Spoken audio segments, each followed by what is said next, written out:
쌤도 롤 가입하시는 거 어때요? 그 애들 친추하면요 게임 하는지 안 하는지 다 볼 수 있어요. 그래서 게임 하고 있으면 성수야 공부해라 이런 거할수 있어요. 친추 안 받아들이고. 이제 오피점 지지. 자, 교과서 91조 맨날. 원자의 구조와 스펙트럼 한번 보도록 하겠습니다. 방금 녹음돼서 올라간디. 네? 이거 유튜브 녹음하고 있다고요? 보이루 자, 그 유하 오늘 원자의 구조와 스펙트럼 할 건데 보호의 수소 원자 모형이 주 내용이 될 거고요. 네, 그 보호의 수소 원자 모형 하기에 앞서서 그 원자 핵의 발견과 그 원자 모형의 변천에 대해서 잠깐 얘기를 하고 시작하도록 하겠습니다. 1897년 J.J. 톰슨이 전자를 발견합니다. 전자는 음전하를 띠고 있는 입자죠. 그래서 전자를 발견한 김에 그 전자가 원자를 구성하는 하나의 입자라고 생각을 해서 원자 모형을 제시하게 되는데, 원자는 대체로 중성이니까 플러스인 어떤 덩어리에 플러스 전하를 띤 덩어리에 마이너스 전하를 띤 전자가 박혀 있는 이런 모형을 제시합니다. 그래서 마치 건포도가 박혀 있는 모양과 같다 해서 건포도 모형이라고도 하는데요. 이게 이제 1903년도에 제안을 한 거고요. 1909년도에 그 톰슨의 제자였던 러더퍼드가 있는데요. 러더퍼드의 또 제자였던 가이거와 마스든이 러더퍼드의 지도 아래 알파선 산람 실험을 수행하게 됩니다. 근데 이 실험은 왜 하게 되었냐면 그 톰슨의 원자 모형 있죠? 건포도 모형. 얘를 이제 한번 실험적으로 증명해 보기 위해서 실험을 하게 됩니다. 톰슨이 이렇게 제안한 거는 딱히 그냥 원자가 중성이다라는 것 말고는 근거가 없었거든요. 그래서 요거를 이제 한번 실제로 이런 구조인지 알아보기 위해서 실험을 하게 됩니다. 이때 알파선을 쏘게 되는데요. 그 알파선을 얇은 금속 방막에 쏩니다. 이때 알파선은 지금은 헬륨 원자핵이란 걸 알았는데 그때 당시에는 뭐 일단 질량이라든지 전하량은 아는데 헬륨 원자핵인지는 모르는 상태였어요. 왜냐면 그때 당시만 해도 원자의 존재에 대해서 그 과학자들이 확실히 믿지는 않았습니다. 그래서 이제 지금 이제 좀 원자의 존재 자체를 규명해가는 과정이었습니다. 그래서 알파선을 쏘게 되는데 그 톰슨의 원자 모형이 맞다면 그 알파선을 쏘았을 때 그 뉴턴의 역학으로 계산을 해보면 이게 그냥 그대로 통과하거나 일부는 산란을 해야 되는데 산란하는 각도가 그렇게 크진 않아야 돼요. 톰슨의 원자 모형이 맞다면. 근데 실제 실험 결과를 보면 대부분이 마치 아무것도 없는 것처럼 그냥 통과를 하고요.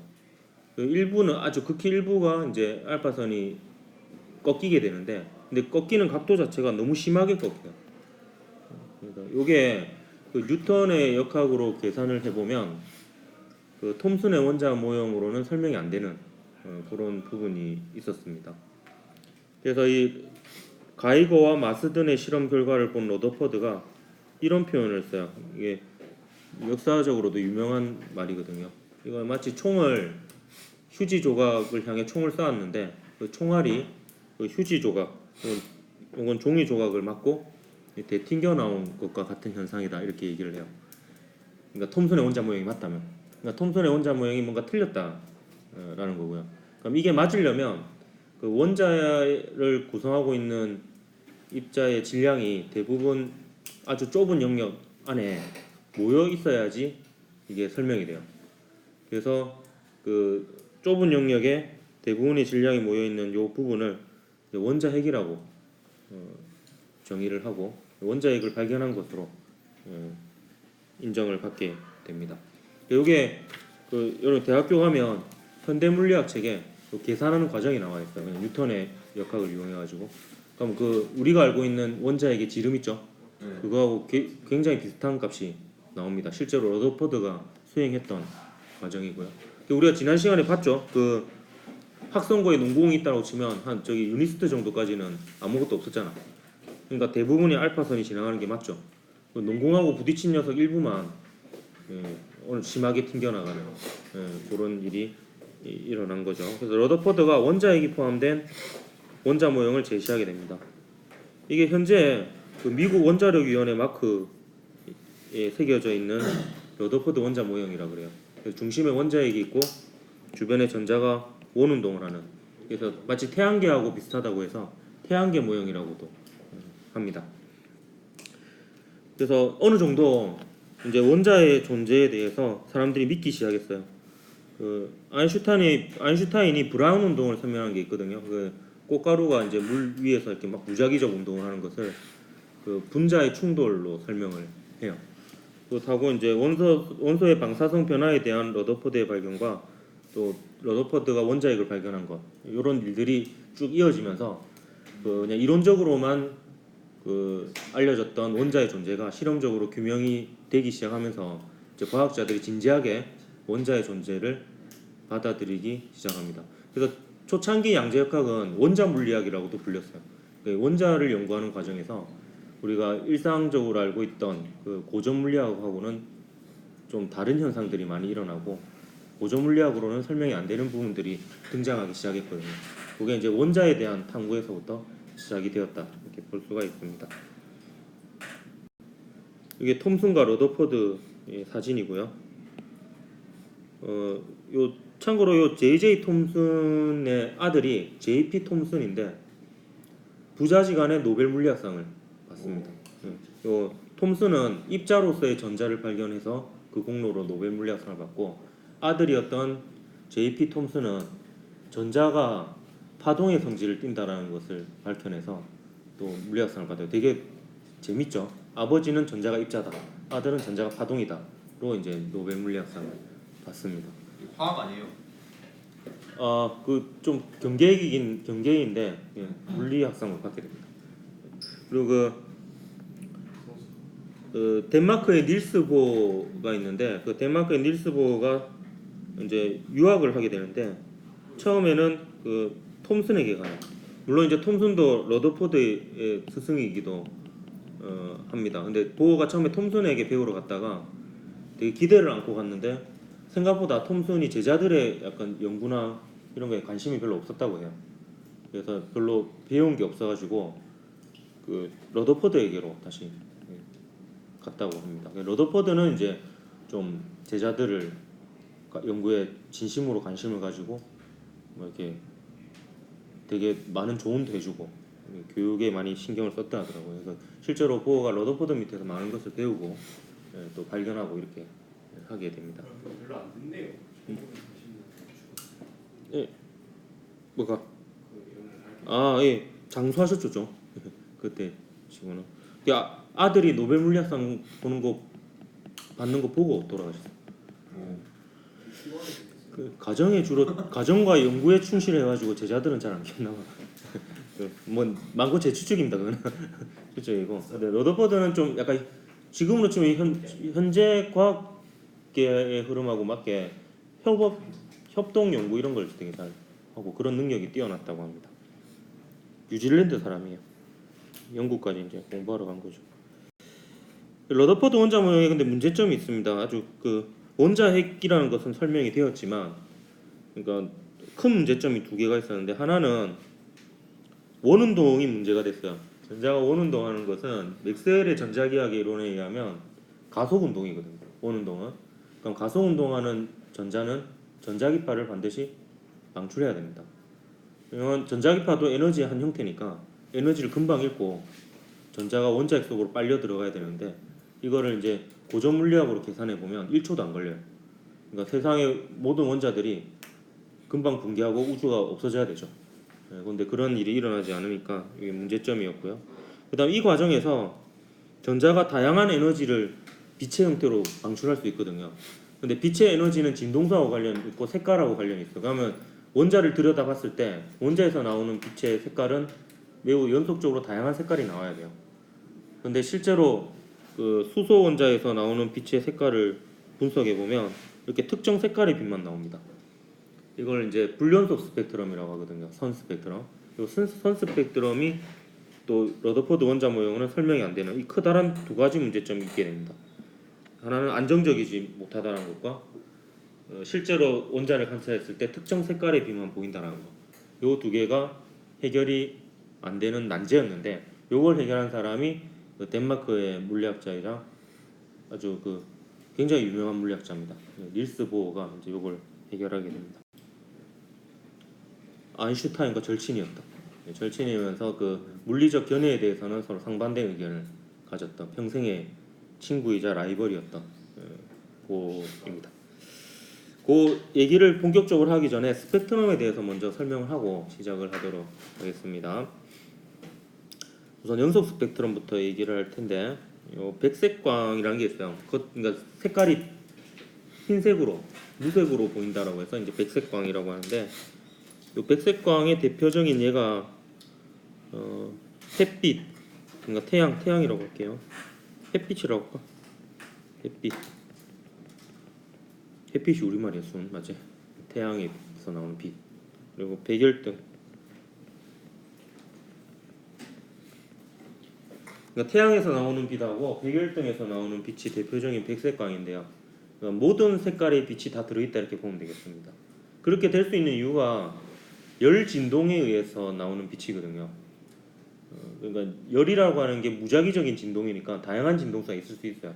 특정 온도라 하더라도. 그러니까 이제 다양한 색깔의 빛이 다 나옵니다. 그럼 얘를 프리즘을 통과시키면요, 꺾입니다. 그래서 무지개 색깔이 보이게 되죠. 그 이유를 얘기해주면 백색광 안에는 빨간색도 있고, 잠시만요. 빨간색도 있고, 노란색도 있고, 초록색도 있고, 파란색도 있습니다. 다양한 색깔이 섞여 있는데 그게 다 섞여서 우리 눈에는 백색으로 보여요. 그러니까 모든 우리 색을 담당하는 세포가 활성화되면 우리 뇌에서 백색으로 인식을 하게 됩니다.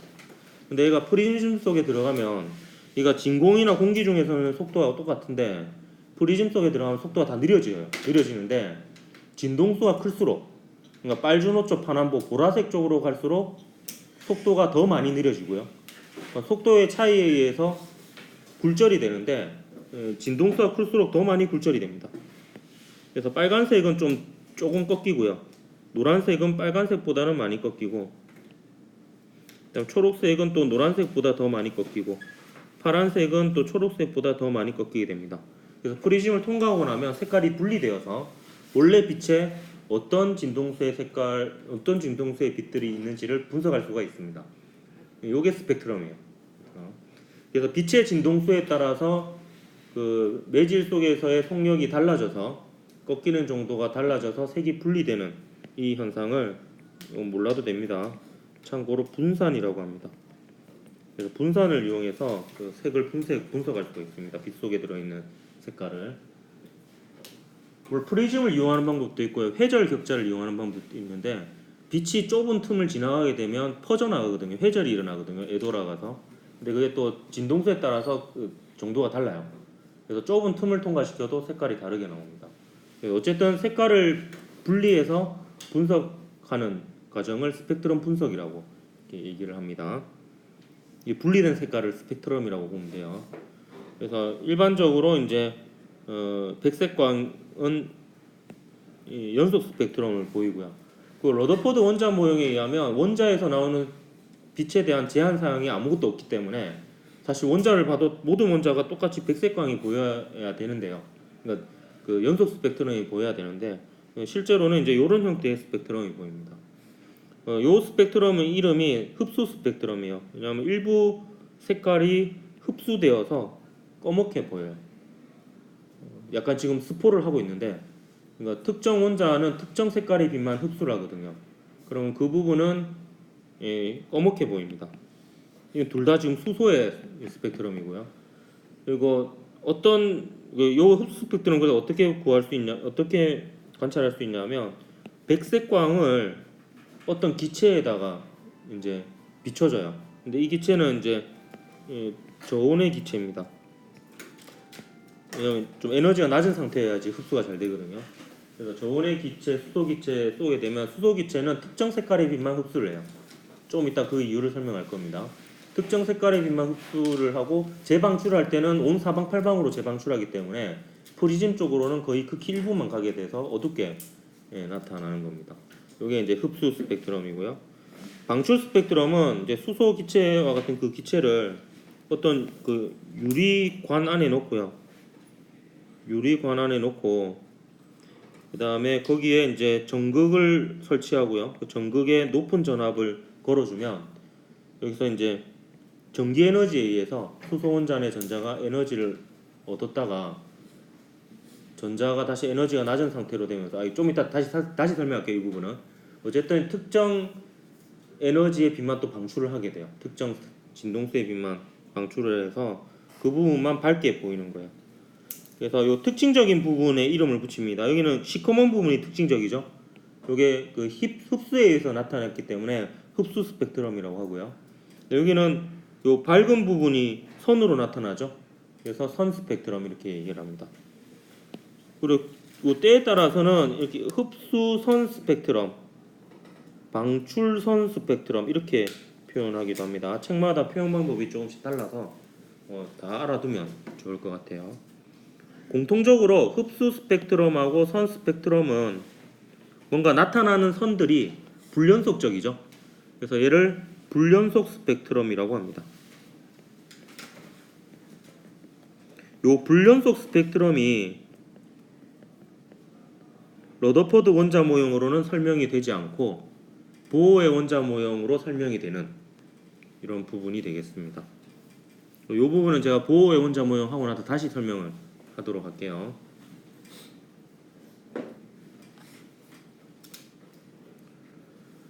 그럼 이제 본격적으로 보어의 원자 모형을 보어요. 방심하고 있었지. 두 가지 조건이 있는데요. 첫 번째 조건은 양자 조건이라고 불리는 조건이 되겠습니다. 그때 양자라는 말이 처음으로 등장했죠. 이 양자는 그때 자자가 붙었죠. 그러니까 뭔가 입자하고 느낌이 비슷한 물리량입니다. 근데 입자의 가장 큰 특징은 불연속적이다라는 거거든요. 덩어리죠, 덩어리. 그래서 양자는 어떤 상황에서 어떤 물리량이 불연속적인 양을 가지게 될 때 그 불연속적인 값들을 양자라고 얘기를 합니다. 그럼 이 양자 조건은 뭐냐 하면 일단 그 보어의 원자 모형에서 요 원자 있죠. 요 원자는 모든 원자를 얘기하는 게 아니라 수소 원자를 얘기합니다. 사실 제한적인 이론이에요. 그리고 수소 원자 중에서도 그 수소 원자 안에 있는 전자에 대한 얘기입니다. 보어의 원자 모형은 그래서 보어의 수소 원자 모형이라고도 하고요. 헬륨 원자만 가도 보어의 이론 없습니다. 그냥 유사한 특성들이 있는데요. 보어가 정확하게 설명할 수 있는 거는 수소 원자 모형이다. 근데 지금도 다르지 않는 게 별반 다르지 않는 게 물리학적으로 정확하게 수학적인 함수를 가지고 설명할 수 있는 것은 수소 원자가 끝이에요. 헬륨 원자까지만 해도 이제 근사적으로만 알지 정확한 전자에 대한 함수는 모른다고 얘기를 합니다. 일단 양자 조건부터 얘기해 볼게요. 전자가 주인공이니까 여기 처음에 하나 그냥 비워뒀습니다. 수소 원자 안의 전자는 계속 얘기하다 보면 까먹거든요. 수소 원자 안의 전자입니다. 여러 번 얘기할 거예요. 수소 원자 내 전자는 원자핵 주위에 특정한 궤도에 존재합니다. 여기서부터 이상하죠. 그 아인슈타인이 이런 말을 했어요. 아인슈타인이 그 상대성 이론은 그냥 뉴턴의 고전 역학을 살짝 수정한 거에 불과한데 양자 역학은 완전히 새로운 것이다 이렇게 표현을 해요. 하고 이제 그 아인슈타인 자신도 상대성 이론보다 양자 역학을 훨씬 더 많이 고민을 하게 됩니다. 더 이상해요. 보면 이거부터 출발부터 이상하죠. 전자는 특정한 궤도에 존재를 해요. 이 특정한 궤도는 양자수 n으로 표현되고요. 화학에서 배우는 주양자수에 해당이 되겠습니다. 양자수 n으로 표현이 되고 양자수 n은 자연수입니다. 자연수고 요 n = 1인 궤도 n이 1이라고 이름이 붙여진 궤도는 원자핵과 가장 가까운 궤도예요. 원자핵과 가장 가까운. 그러니까 요 숫자 순서대로 n이 2면은 원자핵과 두 번째로 가까운 궤도고요. n이 3이면 원자핵과 세 번째로 가까운 궤도 이렇게 되겠습니다. 굉장히 이상합니다. 이론이 잘 보십시오. 이 궤도에서는 에너지를 방출하지 않습니다. 보호도 전자가 원운동한다 얘기하거든요. 그럼 맥스웰의 이론에 의하면 전자기파 방출해야 될 텐데 보호는 그냥 억지를 부립니다. 그냥 이 궤도는 괜찮아. 맥스웰의 이론 모르겠고 이 궤도에서는 전자가 에너지를 방출하지 않아. 안정적이야. 이렇게 얘기를 합니다. 이 궤도에만 있으면 괜찮아. 이렇게 얘기를 합니다. 그리고 이 에너지는 양자수 n에 따라서 특정 값만 가집니다. 자, 그러면 불연속적인 어떤 감들만 가지게 된 상황이죠. 이럴 때 이런 표현을 써요. 에너지가 양자화되어 있다. 에너지의 양자화 이런 표현을 씁니다. 뭔가 어떤 상황에서 어떤 물리량이 불연속적인 값을 가지게 되는 상황이면 양자화되어 있다 이렇게 표현을 합니다. 그러니까 양자는 불연속적인 물리량을 대변하는 대명사다 이렇게 보면 되겠습니다. 이 경우는 에너지가 양자화되어 있는 거죠. 그럼 이 특정 값을 특정 값이라고 할 수는 없잖아. 너무하잖아요. 이름을 붙입니다. 이거는 그 양자수 n에 따라서 결정되는 에너지이기 때문에 문자로 표기할 때는 에너지인데 n에 의해서 결정된다고 해서 en 이렇게 표기를 하고요. 그럼 n = 1인 궤도에서는 E1이 되겠지. n = 2인 궤도의 전자의 에너지는 E2, n = 3인 궤도에서의 전자의 에너지는 E3 이렇게 되겠습니다. 이때 에너지는 이름은 에너지 준이고요. 영어로는 에너지 레벨이 되겠습니다. 레벨업 할 때 좀 레벨이죠. 레벨 1, 2, 3 이런 거 할 때. 요 에너지는 전자의 총 에너지입니다. 총 역학적 에너지요. 그러니까 운동 에너지와 포텐셜 에너지의 합입니다. 이때 포텐셜 에너지는 이제 전기력에 의한 포텐셜 에너지가 되겠고요. 그냥 총 에너지다 이렇게 보면 되겠습니다. 총 에너지가 이 n이고요. 이 특정 궤도에서 특정 에너지 값만 가진다. 요 에너지는 식이 어떻게 되느냐? 유도하는 과정을 생략하고요. 이렇게 됩니다. 마이너스 n 제곱분의 13.6 일렉트론 볼트가 되는데 요 위에 있는 숫자는 기억할 필요는 없는데 마이너스가 붙는다는 점과 n의 제곱이 분모에 있다라는 거 정도는 알아두면 좋을 것 같습니다. 그리고 에너지에서 마이너스 값은요. 에너지는 방향이 없거든요. 에너지에서 마이너스는 의미가 있습니다. 크기를 의미합니다. 그러니까 마이너스면서 절대값이 크면은 에너지가 작은 거예요. 마이너스면서 절대값이 작으면 에너지가 큰 겁니다. 요거를 그래프로 그려보면 지금쯤 이제 까먹었을 것 같아서 한 번 더 언급할게요. 지금 우리가 하고 있는 것은 수소 원자에 속해 있는 전자입니다. 요 에너지 준위는 그 전자가 가지는 에너지고요. 요 그래프로 그려보면 y = 마이너스 x 제곱분의 1 형태의 그래프죠. 그러니까 그래프가 이렇게 그려집니다. 이렇게 그려지고 n은 1, 2, 3, 4, 5, 6, 7, 8, 9, 10 이런 거기 때문에 실제로 그래프는 이제 이렇게 그려야지 더 정확한 거죠. 불연속적인 함수가 됩니다. 이런 것들을 가우스 함수라고 합니까? 이렇게 되고요. 요 값들을 요 세로축 에너지 값에 이렇게 표시를 한 다음에 얘를 이렇게 쭉 길게 끄은 거 있죠. 요게 여러분이 앞으로 이제 그 책에서나 이제 그 문제에서 많이 보게 될 에너지 준위 그래프인 셈이에요. 그래서 요 그림은 이제 그래프라고 보면 됩니다. 사실 실질적으로는 그 특징이 n이 커질수록 간격이 어떻게 돼요? 좁아지죠. 예. 그래서 만약에 이 5에 대한 그래프를 그려보면 n = 5인 궤도의 에너지를 그려보면 더 좁게 그려야 될 겁니다. 요거는 이제 E5가 되겠죠. 이 무한이 있습니다. 가능한 거는. 근데 실제로는 이제 주로 안쪽부터 이렇게 전자가 존재할 가능성이 높고요. 특정 궤도에서 이러한 에너지를 가진 상태로서는 전자는 안정적으로 존재한다. 이런 겁니다. 요게 양자 조건이고요. 두 번째가 더 황당한 조건이에요. 이제 두 번째는 요 진동수 조건이 두 번째 얘기인데요. 요 진동수 조건. 전자가 n = 1, 2, 3, 4 이런 궤도를 이동하면서 이 빛을 흡수하거나 방출하게 되는데 이때 흡수하거나 방출하는 빛의 진동수를 구하는 식입니다.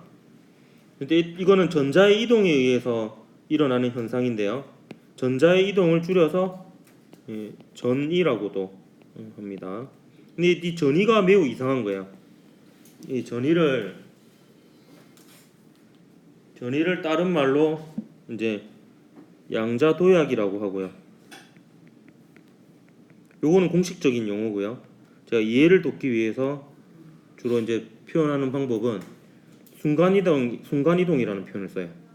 이건 비공식적인 표현입니다. 아까 전자가 특정 궤도에만 존재할 수 있다 했죠. 그 말을 다시 되짚어 보면요. 그 n = 1인 궤도와 n = 2인 궤도 사이에는 전자가 존재를 할 수가 없습니다. 그래서 그 특정 궤도끼리는 이동이 가능해요. 근데 이동을 할 때 순간 이동을 한다는 거예요. 그러니까 우리가 일상적으로 경험하는 거랑 다르게 이 공간을 따라 이렇게 쭉 가는 게 아니고 n = 1인 궤도에 있던 전자가 갑자기 사라졌다가 n = 2인 궤도에 나타나는 거예요. 이렇게 해야지만 아까 얘기한 불연속 스펙트럼 설명이 가능합니다. 그러니까 이게 뭐 그렇다고 하자 이렇게 됩니다. 근데 이걸 나중에 아인슈타인이 끝까지 못 받아들입니다. 이런 것들은 여러분도 받아들이기 힘들죠. 그래서 예를 들어서 전자가 n = 1인 궤도, 원자핵과 가장 가까운 궤도에서 n = 2인 궤도, 원자핵과 두 번째로 가까운 궤도로 이동한다고 합시다. 그럼 에너지 준위는요, 여러분 이렇게 기억하면 좋아요. n이 커질수록 거리도 멀어지고 에너지도 커집니다. 그러니까 n이 1에서 2로 가면은 에너지가 커지는 거죠. 그럼 에너지를 방출해야 돼, 흡수해야 돼? 에너지는 보존돼야 되니까 흡수를 하겠죠. 이때 빛으로 에너지를 흡수한다고 칩시다. 사실 흡수하는 방법은 빛으로 흡수할 수도 있고 열 에너지를 흡수할 수도 있고 전기 에너지를 흡수할 수도 있습니다. 근데 빛을 일단 흡수한다고 합시다. 이때 빛은 불연속적인 입자로 봐야지 정확하게 이해할 수 있습니다. 그래서 빛을 입자로 볼 때 그 입자 이름이 광자입니다. 광자. 영어로는 포톤. 끝에 자가 붙으면은 그 입자라 그랬잖아. 영어로는 on이 붙으면 입자죠. 그래서 광자, 포톤이라고 그러고 그 스타크래프트에 보면 그 포톤 캐논을 광자포라고 이렇게 번역하잖아. 그 포톤이 광자입니다. 광자. 빛을 입자로 봤을 때 입자가 되겠습니다. 그러면 얘는 어떻게 최종적으로 설명이 되냐면 전자가 광자 한 개를 흡수해서 광자는 없어지는 겁니다. 에너지를 주고. 그러면 전자가 에너지가 큰 상태가 되어서 이제 n = 2인 궤도로 가는 거예요. 그럼 이게 딱 되려면 딱 n = 2인 궤도와 n = 1인 궤도의 에너지 차이에 해당하는 그 에너지를 가지는 광자만 흡수가 가능합니다. 그러니까 요 차이보다는 작은 에너지를 가진 빛은 절대 흡수를 할 수가 없습니다. 왜냐면 여기에는 있을 수가 없으니까. 그러니까 딱 요 에너지 차이에 해당하는 빛만 정확히 흡수가 가능하다라는 거예요. 방출할 때도 마찬가지예요. n = 2인 궤도에서 n = 1인 궤도로 방출할 때는 딱 정확히 E2와 E1의 차이에 해당하는 에너지를 가지는 광자를 방출을 하게 됩니다. 그러니까 특정 에너지를 가지는 광자만 방출을 하는 거죠. 그래서 높은 에너지 준위에서 낮은 에너지 준위로 전이할 때는 빛을 방출하게 됩니다. 근데 높은 에너지 준위에서 낮은 에너지로 전이할 때는 항상 빛의 형태로 또 방출을 해요. 그러니까 방출은 항상 빛의 형태로 방출하고 에너지를 흡수할 때는 빛으로도 흡수되고 될 수도 있고 열도 되고 전기 에너지도 되고 뭐 이렇게 되겠습니다. 방출은 항상 빛으로 방출이 됩니다.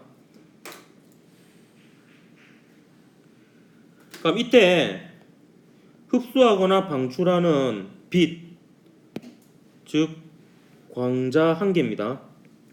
한 번 전이할 때마다 광자 한 개가 흡수되거나 방출됩니다. 그 에너지의 크기가 진동수하고 비례합니다. 그래서 진동수 조건이래요. 이걸 진동수를 구할 수 있어서 이제 새로운 개념들이 많이 나오는데요. 이때 흡수하거나 방출하는 광자 한 개의 에너지는 진동수에 비례해요. 그래서 플랑크 상수 곱하기 진동수가 됩니다.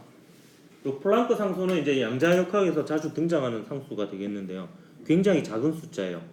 한 10의 마이너스 34승 정도 됩니다. 아이고야. 그렇기 때문에 워낙 작으니까 이 불연속적인 에너지라 하더라도 사실은 이제 좀 연속적으로 보입니다. 거시적으로 보면 어쨌든 광자 한 개 에너지가 그러니까 얼마나 작겠어.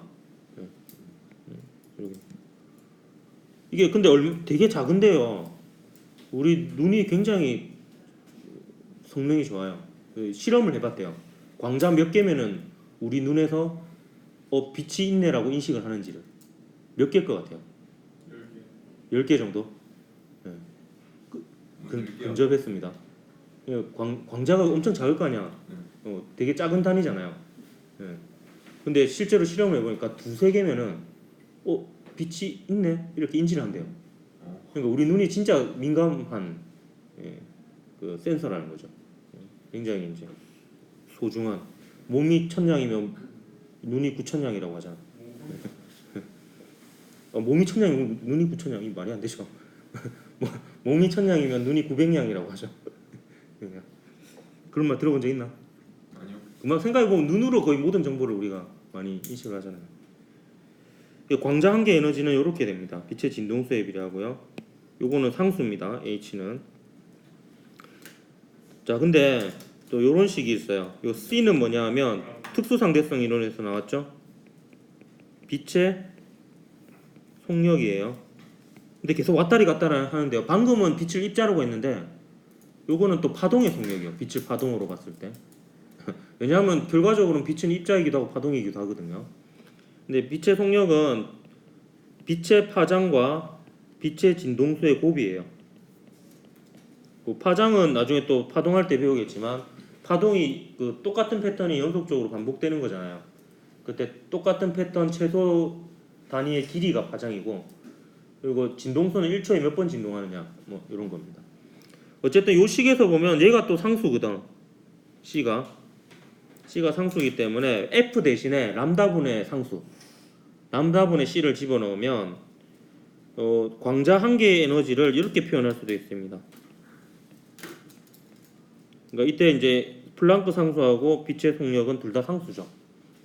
그러니까 광자 한 개 에너지가 크다라는 것은 빛의 진동수가 크다. 빛의 파장이 짧다. 이런 같은 얘기입니다. 여러분 상식으로 알아두십시오. 빨주노초 파남보 중에서 보라색 쪽으로 갈수록 진동수가 크고 파장이 짧고 에너지가 큽니다. 이건 뭘로 기억하면 좋으냐면 빨주노초 파남보에서 빨간색보다 파장이 긴 게 적외선이고요. 보라색보다 파장이 짧은 게 자외선이거든. 왜냐면 적색 바깥쪽 선, 자색 바깥쪽 선 이런 뜻이에요. 자색이 보라색입니다. 푸른 계열.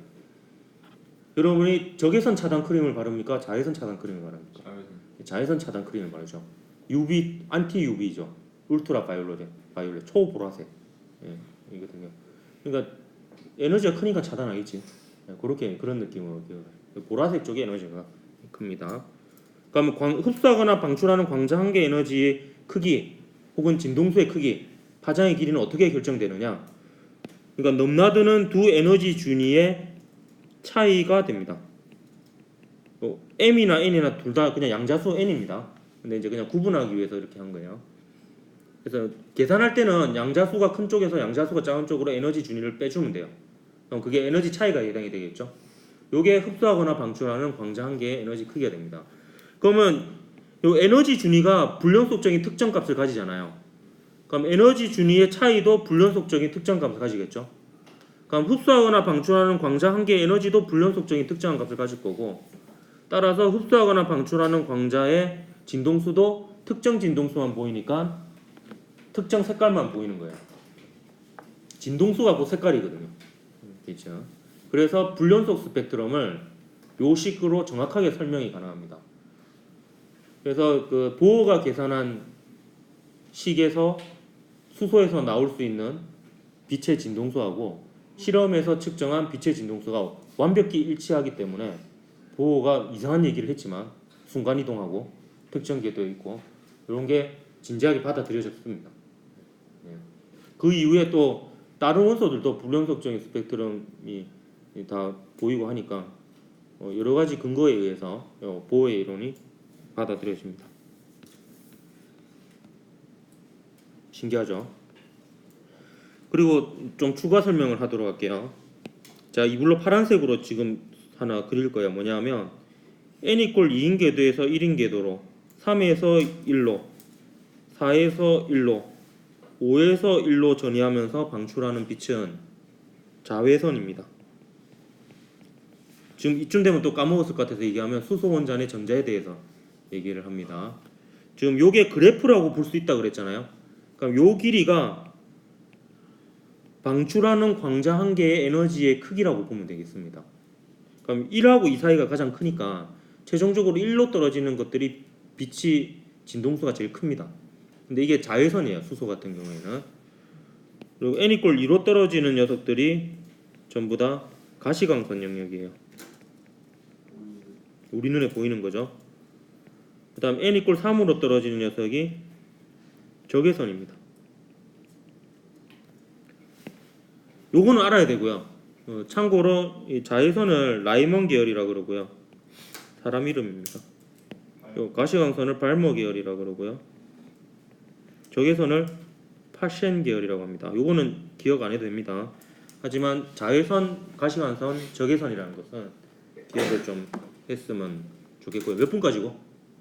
15분. 아, 빨리 해야 되겠네. 그럼 농담은 하나 생략하도록 할게요. 하고 자, 여기서 보면 자, 이건 우리 눈에 보이는 색깔들이거든요. 그럼 그 중에서 얘가 에너지가 제일 작죠. 파장이 제일 길고. 여기 보면 웨이브 렉스 돼 있잖아. 예. 그래서 여기가 파장이 제일 길어요. 따라서 요 빨간색이 n 이퀄 3인 궤도에서 2인 궤도로 떨어지면서 방출된 거예요. 그 다음으로 에너지가 그 다음으로 작은 거가 이제 요거죠. 이건 4에서 2로 떨어진 거고요. 이건 5에서 2로 떨어진 거고, 6에서 2로, 7에서 2로 떨어진 거. 뭐고 이거? 오류가 났다. 매트릭스에. 이렇게 되겠습니다. 이게 4에서 2, 5에서 2, 6에서 2. 여기까지만 적을게. 더 이상 거부하네 얘가. 이렇게 되겠습니다. 그리고 우리 눈에 보이는 가시광선 영역이 참고로 한 400에서 650 나노미터라는 거. 이 정도도 이런 좀 상식적으로 알아뒀으면 좋겠고요. 요 나노미터는 10의 마이너스 9승미터입니다.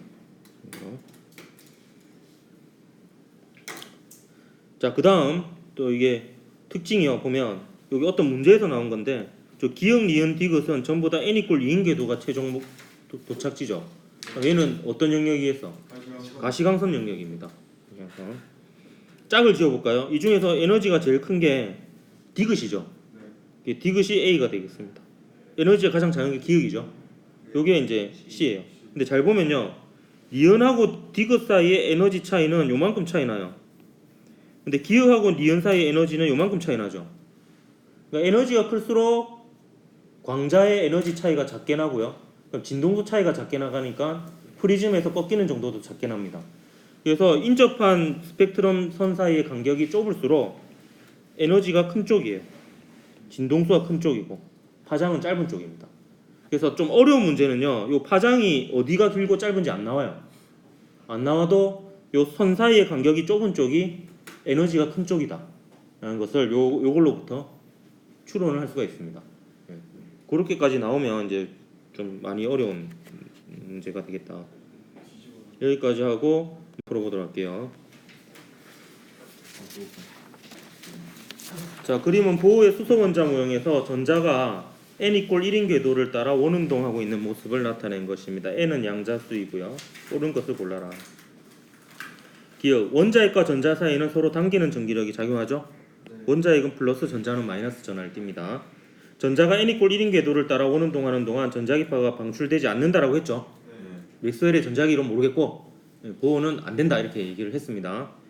디귿, 전자가 에너지를 흡수하면 전자는 n 이퀄 1인 궤도와 n 이퀄 2인 궤도 사이에서 원운동을 할 수가 있다 했는데 이 사이에는 존재할 수 없다 그랬죠. 그래서 기억이 답이 됩니다. 물론 이제 보호가 억지스럽게 얘기했지만 나중에 드브로이라는 사람이 전자를 파동이라고 보고 파동이 정상파로 존재한다라고 해석을 합니다.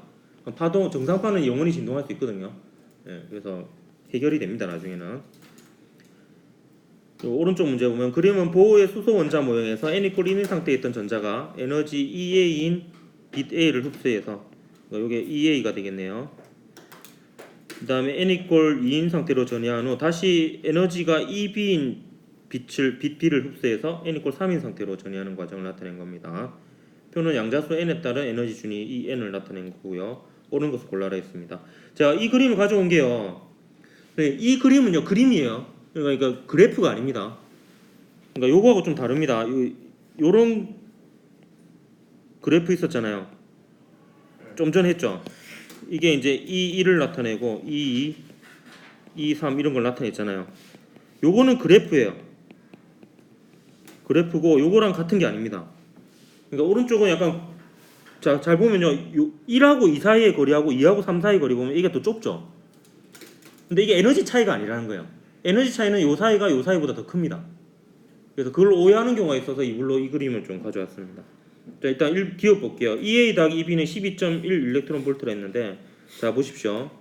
EA는요 1하고 2 사이니까 E2 빼기 E1이에요. 그죠? 진동수 조건이었죠. EB는 2하고 3 사이의 전이잖아요. 그러니까 E3 빼기 E입니다. 그러면 얘하고 얘를 더해봐. 그러니까 EA 더하기 EB 하면 E2가 날라가죠. 그래서 E3 빼기 E1이 됩니다. 그러면 요 표를 보면요. E3이 마이너스 1.5고요. E1이 마이너스 13.6이죠. 요거 계산하면 12.1 일렉트론 볼트 나옵니다. 이거 여러분 나중에 좀 익숙해지면 그냥 절대값을 빼주면 돼요. 좀 더 해야 된다. 미안하다. 그래서 기억은 맞고요. 그 다음 전자와 원자핵 사이에 작용하는 전기력의 크기는 n=2인 상태가 n=3인 상태보다 가까우니까 맞아요. 크겠죠. 그 빛의 파장은 A가 B보다 에너지 차이가 크잖아요. 그러니까 진동수가 크고 파장은 작아요. 짧습니다. 그래서 기억 니은에서 4번이 답이 됩니다. 그리고 계산할 때 E1과 E2 사이가 요만큼이죠. 그리고 E2와 E3 사이가 요만큼이니까 요게 실제로 그래프니까 에너지 크기거든요. 그러니까 요거 두 개 더한 거는 요 길이가 됩니다. 그리고 지금 45번 수업이어서 그러는데 다다음 시간에 할 실험에 대해서 잠깐 소개를 하고 마치도록 할게요. 요 김정식 허명성의 과학사랑이라는 사이트에 들어가면 요 그 스마트폰 분광기가 나오는데 얘는 좀 원리가 뭐냐면 CD를 이용합니다. 그러니까 CD가 있으면 빨간색은 좀 덜 꺾이고요. 파란색은 많이 꺾여요. 그러니까 이 색이 분리돼서 나옵니다. 이거를 이제 이용한 거고 빛이 여기 들어와서 여기가 이제 CD가 있어서 여기 빛이 분리돼서 나오거든요. 이걸 이용해서 다다음 시간에 요 선 스펙트럼 광원 장치를 조별당 하나씩 줄 건데 헬륨 기체, 수은 기체, 네온 기체가 들어 있어요. 그 전기를 걸어줘서 전기 에너지를 줘서 높은 에너지 준위가 되었다가 낮은 에너지 준위가 되면서 빛을 방출하는 거거든요. 그게 원자마다 다르게 나타납니다. 패턴이. 그래서 요 헬륨하고 네온하고 수은을 이제 인터넷에서 찾아본 거고요. 그리고 실제 이제 여러분 선배들이 동아리에서 실험을 한 거예요. 그럼 헬륨 보면 간격이 맞죠? 이런 걸 이제 확인해 볼 거예요. 맞는지. 그리고 네온은 또 맞죠? 이건 좀 근데 사실 억지죠. 잘 모르겠죠. 너무 촘촘해가지고. 근데 수은 보면 또 되게 잘 맞아요. 간격이 맞죠? 그래서 요 실험 기구가 사기가 아니고 정확히 기체들이 들어있다는 것을 확인할 수 있었던 겁니다. 요거는 조별로 한번 스펙트럼 관찰하는 걸 다다음 시간에 하도록 할게요. 수고했습니다. 안녕히 계세요.